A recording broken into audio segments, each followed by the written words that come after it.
अस्मद्गुरुपरमगुरून्यतिवरपूर्णौ सयामुनं रामं पद्माक्षनाथषडजित्सेनेशरमारमापतीन् वन्दे वन्दे बृन्दावनचरं वल्लवीजनवल्लभं जयन्ती सम्भवन्धां वैजयन्ती विभूषणं श्रीमान् वेङ्कटनाथार्यः कवितार्किकेसरी वेदान्ताचार्यवर्यो मे सन्निधत्तां सदा हृदि कवितार्किकसिंहाय कल्याणगुणशालिने श्रीमते வெங்கடேஷாய வேதாந்த குரவே நமஹ.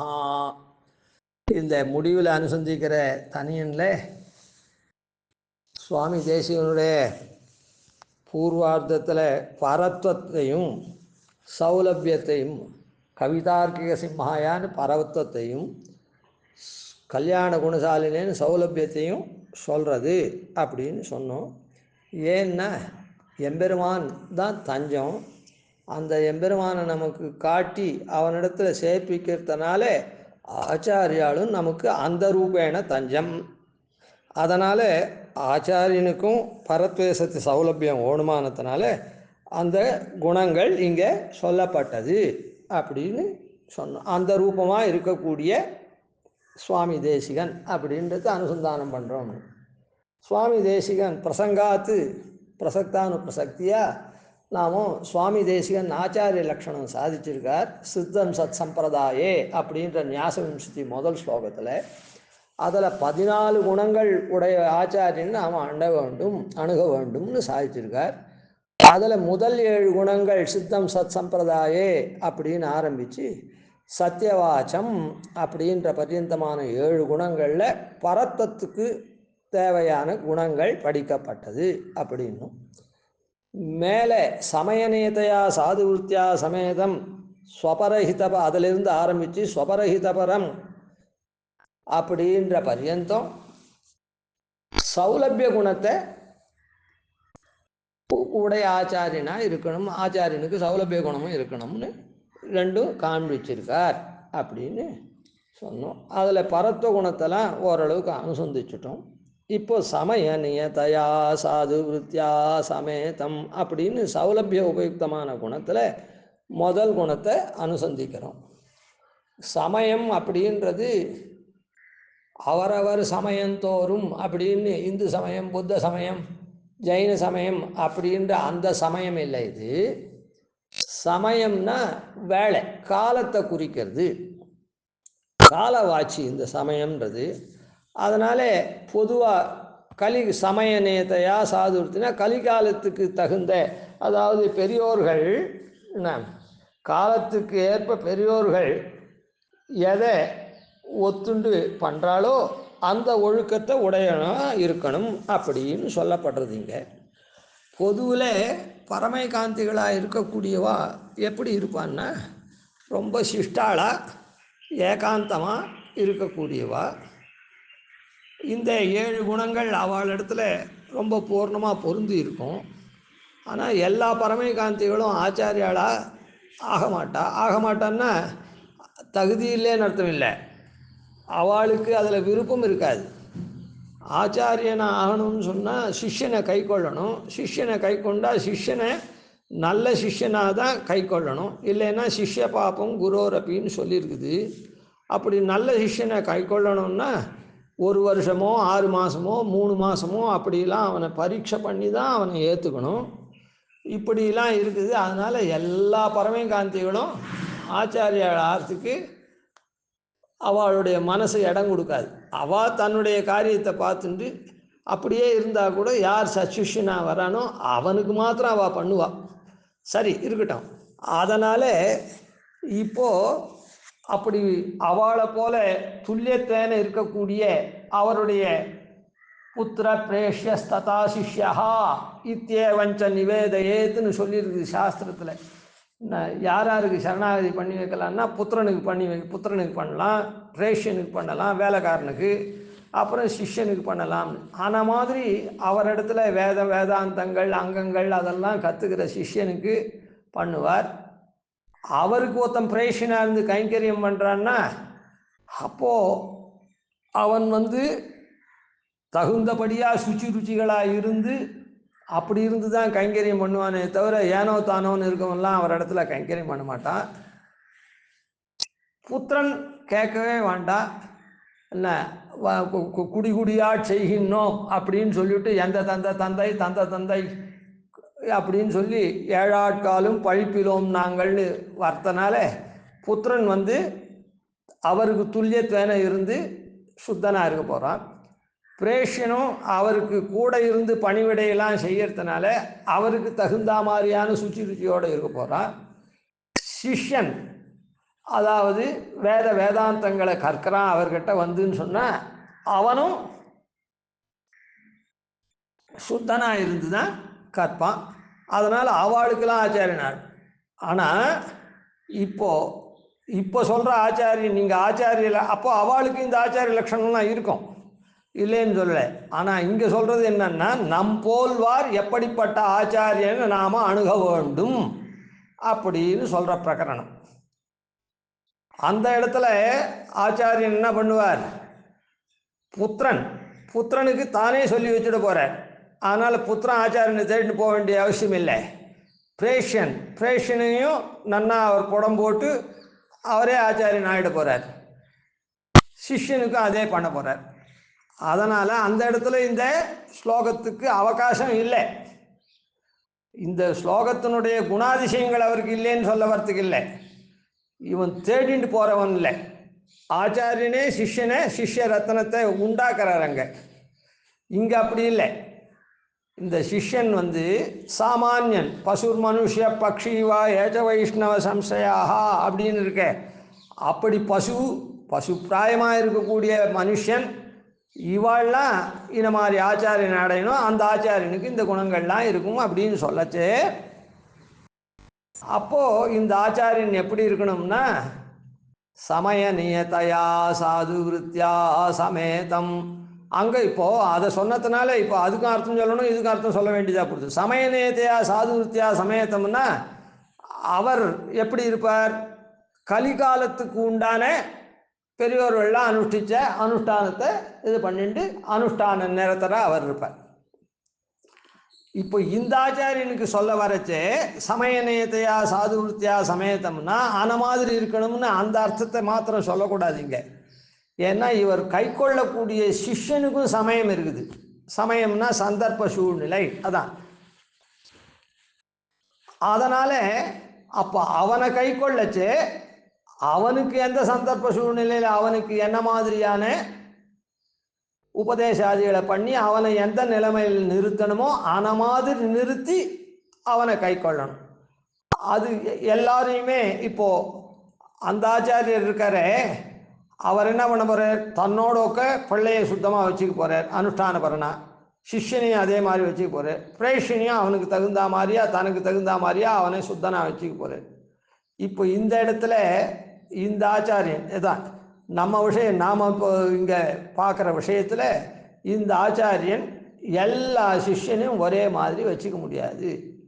ஏன்னா அவனுடைய தன்மைக்கு தகுந்த மாதிரியான சாது விருத்தியா சமேதம்.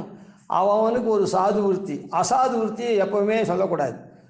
சாது விருத்தின்னா அதாவது சாஸ்திரம் இசையக்கூடிய வழியில் நடக்கிறது தான் சாது விருத்தி. அதை பெரியோர்களும் ஒத்துக்கொள்வர். அசாது விருத்தின்னா சாஸ்திரம் இசையாத விஷயத்தில் பண்ணக்கூடியதான காரிய விசேஷங்கள். சரி, அனுஷ்டானாதிகள். அதனால் சமய நியத்தையா சாது விருத்தியா சமேதம். இப்போ பொதுவாக இந்த சமய நியத்தையா சாது விருத்தியா சமேதம்னா ஒத்தரை இப்போ ஆச்சாரியனை போய் அண்டக்கூடிய சிஷ்யன் இருக்கானே அவன் சமய நியத்தையா சாது விருத்தியுடைய ஆச்சாரியனை அணுகணும்னு சொல்கிறான்.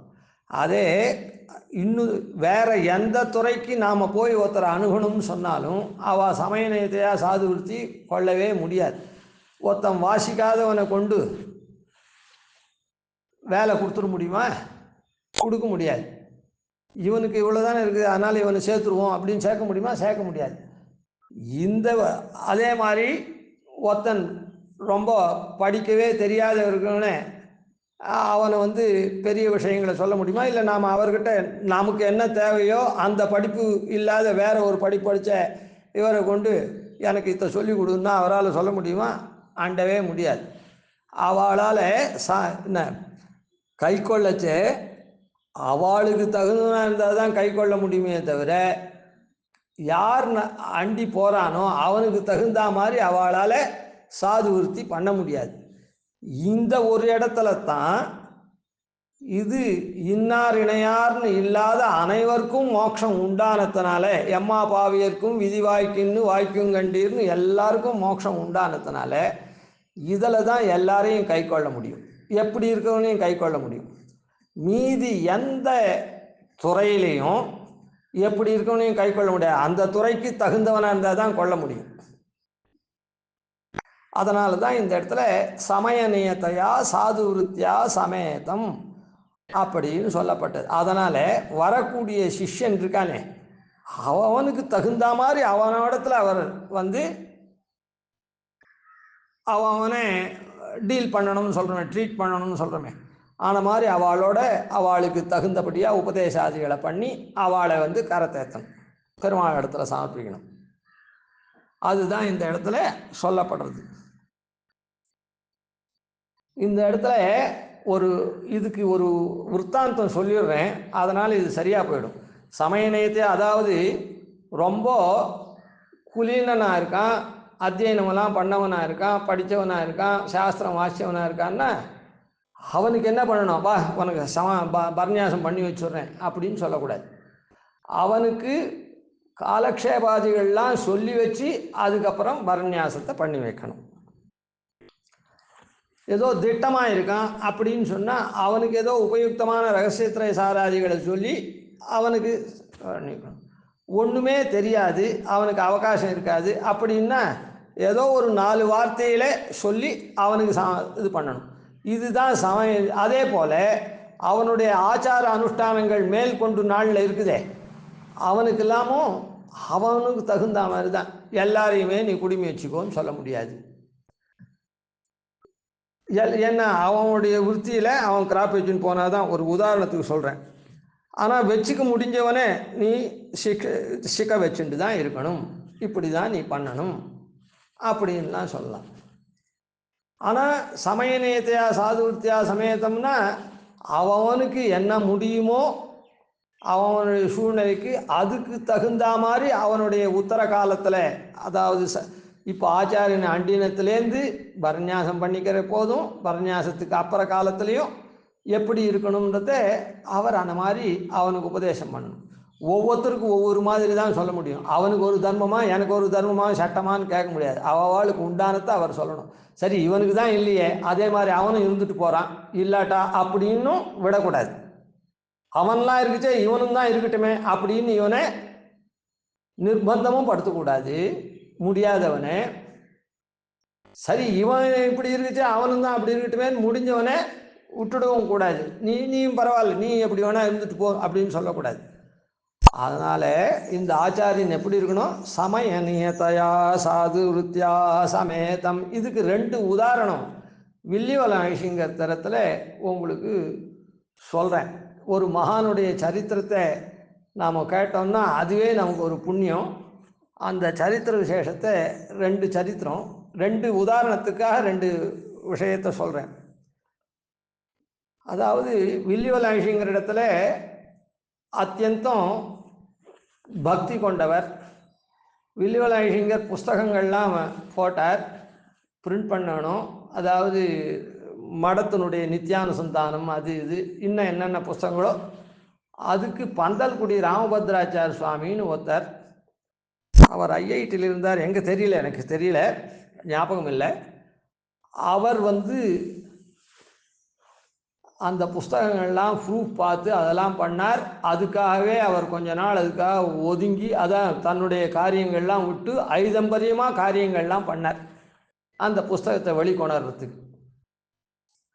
அவருடைய பேரன் மொத்தன், அவனுக்கு நரசம்மன்னு பேருன்னு நினைக்கிறேன், பவித்ரா நரசிம்மன்னு ஒரு தம்பதிகள். இப்போது பந்தல்குடி ராமபத்ராச்சார் அவ்வளோ தூரம் ஐஷிங்கருக்கு ரொம்ப வேண்டியவர். பேரனுக்கு எல்லாரையும் பரநியாசம் பண்ணிக்கோன்னு சொல்லக்கூடிய ஐஷிங்கர் நம்முடைய கண்ணோட்டத்தில் வரவன் மொத்த பேரையும் பரநியாசம் பண்ணிக்கோன்னு சொல்லக்கூடியவர் ஐஷிங்கர் அப்படின்னு நம்முடைய கண்ணோட்டத்தில். அதாவது அவனுக்கு இப்போ இத்தை விட்டா அவன் மறுபடியும் பண்ணிக்கிறதுக்கு சான்ஸ் இல்லைன்றவன்லாம் அந்த மாதிரி. ஆனால் நாம் பார்க்க தேவைலாம் அவர் எல்லாரையும் வரவன்லாம் சொல்லிட்டு இருக்காரு அப்படின்ற மாதிரி நமக்கு கண்ணோட்டம் இருக்கும், இருக்கட்டும்.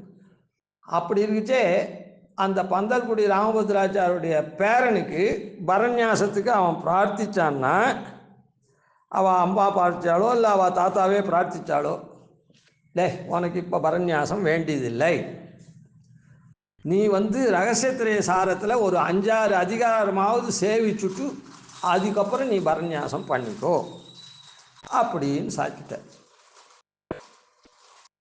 யார் ரொம்ப வேண்டியவர், மின்பின் தெரியாதவன்லாம் சன்னதிக்கு வரான், அவனெல்லாம் நீ பரநியாசம் பண்ணிக்கோன்னு சாய்க்கிறார்.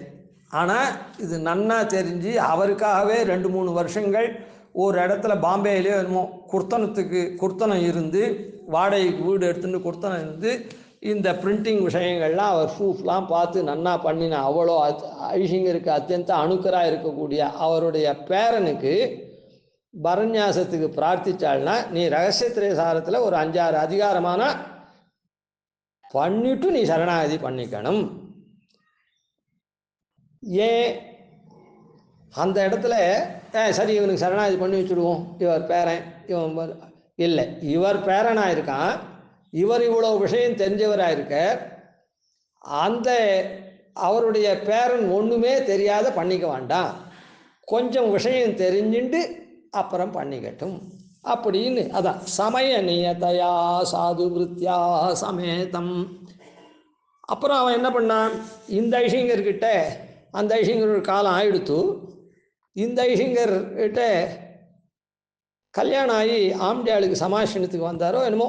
இந்த கதையெல்லாம் மின்பின்னாக இருந்தால் கூட, ஆனால் இந்த பரநியாசத்துக்கு அவள் பிரார்த்திச்சது வேண்டியதில்லை, நீ தெரிஞ்சுட்டு தான் பண்ணிக்கணும்னு சொன்னது, அதெல்லாம் மாறுதலே கிடையாது. அப்போது இந்த ஐஷிங்கர் இந்த மாதிரி ஒருத்தர் வந்திருக்கானே, பூர்வ ஐஷிங்கர்கிட்ட சமாஷனம் பண்ணிட்டு இருக்கான், பிள்ளை பத்னியாக இருக்கோ, இப்போது கல்யாணம் ஆகிருக்கு, இந்த ஐஷிங்கர்கிட்ட நீங்கள் பரநியாசம் பண்ணிக்கோங்க அப்படின்னு நியமிச்சா அவன் சொன்னான், பரநியாசம் இப்போ நான் பண்ணிக்கலை, ஏன் பெரிய ஐஷிங்கர் சாய்ச்சிருக்கார் எனக்கு, நீ 5-6 அதிகாரமான ரகசிய சாரத்தில் காலக்ஷேபம் பண்ணிட்டு தான் நீ பரநியாசம் பண்ணிக்கணும்னு சாய்ச்சிருக்கார், அதனால் நான் இதுவரையில் இன்னும் பண்ணலை, அதனால் அதை பண்ணி தான் நான் ரகசிய சார காலக்ஷேபம் பண்ணி தான் பண்ணணும் பரநியாசம், அதுதான் அவருடைய நியமனம் அப்படின்னு இந்த ஐஷிங்கர்கிட்ட விஞ்ஞாபித்தான். உடனே இந்த ஐஷிங்கர், அப்போது நான் கைங்கரியத்தில் அங்கே கூட இருந்ததுனால இவனுக்கு நீ ரகசியத்திரை சாரத்தை சொல்ல வேண்டியது அப்படின்னு சாதிச்சார். ரகசியத்திரை சாரம்னா அவன் எங்கேயோ இருக்கான், நான் எங்கேயோ இருக்கேன், இதெல்லாம் சீக்கிரம் ஆகிற சமாச்சாரம் இல்லை. ஆனாலும் அந்த பெரிய ஐஷிங்கருடைய திருவுள்ளம் ரகசிய சாரம் பூரா பண்ண வேண்டான்னு திருவுள்ளம் இல்லை, குறைஞ்சது ஒரு 5-6 அதிகாரமான பண்ணி நீ பரநியாசம் பண்ணிக்கோன்னு சொன்னார்னு அவன் சொன்னானே, அதை வச்சுட்டு அடியன் ஐஷிங்கர்கிட்ட விஞ்ஞாபித்தேன். ஐஷிங்கருடைய நியமனத்தினால ராஜாஜி அப்படின்ற ஒரு தம்பதிகளுக்கு நான் ரகசியத்திரை சார காலக்ஷேபம் சொல்லியிருந்தேன். அவளுக்கு அப்போ தான் 3வது பாகமாக இருக்கக்கூடிய பதவாக்கிய யோஜனை பாகம், அதாவது மூலமந்திராதிகாரம் ஆரம்பம். அதுலேருந்து இன்னும் எவ்வளோ அதிகாரம் இருக்குதுன்னா, மூலமந்திராதிகாரம், துவயாதிகாரம், சரமஸ்லோகாதிகாரம், இது பதவாக்கிய யோஜனா பாகம். அதுக்கப்புறம் சம்பிரதாய பிரக்ரியா பாகம்னுட்டு ஆச்சாரிய கிருத்தியாதிகாரம், சிஷ்ய கிருத்தியாதிகாரம், நிகமனாதிகாரம், மொத்தம் 6 அதிகாரம் தான் இன்னும் பாக்கி இருக்குது அவளுக்கு. அந்த மூலமந்திராதிகாரம் ஆரம்பித்த உடனே பெரிய ஐஷிங்கர், அது ஐஷிங்கருக்கே தெரியும், இந்த மாதிரி அவளுக்கு இந்த அதிகாரம் இப்போ தான் ஆரம்பிச்சிருக்கு மூலமந்திராதிகாரம், அதனால் எவ்வளோ அவளுக்கு ஆகிருக்குதோ அது ஒரு கொஞ்சம் பேரும் தான் ஆச்சு, அதனால் அதை இவளுக்கு தனியை சொல்லிவிட்டு அதிலையே நான் இவளை சேர்த்துட்றேன், 5-6 அதிகாரம்னா இப்போ 6 அதிகாரம் இருக்குது அப்படின்னு. சரி, அது சரியாக போச்சு அப்படின்னு ஐஷிங்கர் நியமித்தார். அவளுக்கு உடனே அந்த தம்பதிகளோட இந்த தம்பதிகளையும் சேர்த்து இந்த 6 அதிகாரமும் காலக்ஷேபம் சொன்னேன். காலக்ஷேபம் சொன்ன உடனே இந்த காலக்ஷேபம் முடிஞ்சது. அவள் வந்து பெரிய சிங்கர் நியமனப்படிக்கு 6 அதிகாரத்தையும் முடிச்சுட்டு இங்கே வந்தாள். அது யாதிருச்சிகமாக ரகசியத்திரை சாரம் என்னது? ரகசியத்திரயமாக இருக்கக்கூடிய 3 மந்திரம், அதனுடைய சாரார்த்தம். அந்த மூலமந்திராதிகாரம், துவயாதிகாரம், சர்மஸ்லோகாதிகாரம், இந்த 3 அதிகாரம் அது அந்த மந்திரத்துக்கு எழுத்தா பதம் பதமாக வாக்கியம் வாக்கியமாக அர்த்தம் சொல்கிறார். அதனால் ரகசியத்திரை சார அர்த்தம் மொத்தம் பூர்ணமாகவும் வந்துடுத்து. அதில் அந்த பெரிய சிங்கருடைய நியமனம் சமய நேத்தையா சாதுவர்த்தியா இவர் பந்தல்குடி ராமபத்ராச்சார் இவ்வளோ தூரம் நமக்கு பண்ணியிருக்கார். அவள் பிள்ளையை பேரனை நாம அப்படியே விட்டுவிடக்கூடாது, அவனும் கொஞ்சம் விஷயஜனாக இருந்து பண்ணிக்கணும் அப்படின்னு திருவுள்ள பற்றி அந்த நியமனம் பண்ணார். அந்த நியமனம் ஆச்சாரிய நியமனம் வீண் போகாது, அது தலைக்கட்டவும் கட்டியிருக்குது. அதனால் அப்படி அது அந்த மாதிரி யாருக்கு தகுந்தது எப்படியோ அதை சொல்லி தான் அவள் பண்ணுவாள். அதுதான் அந்த ஆச்சாரிய குணத்தில் முக்கியமானது. சௌலபியம்ன்றது என்னன்னா எளிமையான தன்மை. அந்த எளிமையான தன்மைனா உடனே சரி எல்லாத்தையும் கும்பலாக அடிச்சுடுவோம் அப்படின்றது இல்லை. அந்த எளிமையான தன்மையானா கூட அதில் யாராருக்கு என்னென்ன அப்படின்னு பார்த்து அந்த சாது விருத்தியோட கூட இருக்கக்கூடியவனாக இருக்கணும் ஆச்சாரியன் அப்படின்னு சொல்லணும். இது ஒரு விற்த்தாந்தம். இதுக்கு அடுத்தது இன்னொரு சமய நேயத்தையா சாது விருத்தியான்றதுக்கு ஒன்றுமே தெரியாத ஒருத்தர் இந்த வழியில், நான் அவரை தெரியாதுன்னு சொல்லலை, அவர் ஐயங்கர்கிட்ட விஞ்ஞாபிச்சது. வாலின்னு ஒரு இவர், அதாவது இந்த சினிமா துறையில் பாடலாசிரியர். இன்னும் அவருக்கு என்ன குவாலிஃபிகேஷன்லாம் இருக்கோ அது எனக்கு தெரியாது. ஆனால் அந்த வாலின்றவர் பெரிய சிங்கர் நாளில் பல கால் எனக்கு தெரிஞ்சே ஒரு 7-8 தடவை வந்து ஐஷங்கரை சேவிச்சிருக்கார். எதுக்காக சேவிச்சார், என்ன சேவிச்சார்லாம் தெரியாது. அவர் ரொம்ப சினிமா துறையில் இருக்கவர். அவரே தன்னை சொல்லிக்கிறார், எனக்கு இதெல்லாம் ஐஷங்கர் சாய்ப்பார், நீ பர்நியாசம் பண்ணிக்கணும் அப்படின்னுட்டு. என்னால் முடியாது சுவாமி, நான் என்னுடைய துறை என்னுடைய காரியமே வேறு, இதுக்கு அதுக்கும் சம்பந்தமே, நான் அவ்வளோ இதுக்கு லாய்க்கே இல்லாதவன், எனக்கு இதுவே கிடையாது, அதுக்கு யோக்கியத்தையே கிடையாது அப்படின்னு அவர் சொன்னதை நான் அப்படியே சொல்கிறேன். அவருக்கு எவ்வளோ யோக்கியத்தை இருக்குதோ அவர் மகான்னு கூட சொல்லலாம். நான் அப்புறம் பின் விற்த்தாந்தத்தை பார்த்தாக்கா சரி. அப்படி இருந்தவர் ஐஷங்கர் பல தடவை சாய்ச்சிருக்கார். ஆனால் அவர் மாட்டேன் அப்படின்னு சொன்னார். இந்த விற்த்தாந்தத்தை அந்த சமய நேயத்தையா சாது விருத்தியா சமயத்தம்னு எப்படி அவர் நடந்தார், அது எப்படி பலிச்சுது அப்படின்றத நாளைக்கு அனுசந்திப்போம். கவிதார்க்கிக சிம்மாய கல்யாண குணசாலினே ஸ்ரீமதே வெங்கடேஷாய வேதாந்த குரவே நமः. ஆதிவன்ஷடகோபாதீனதிவர்யான் பஜே நிஷம் ஸ்ரீரங்கபூர்வஷடதித்யதீசானபதாश्रयं ஸ்ரீவத்சவம்சதிலகம் வந்தே ஸ்ரீகிருஷ்ணதேசிகம்.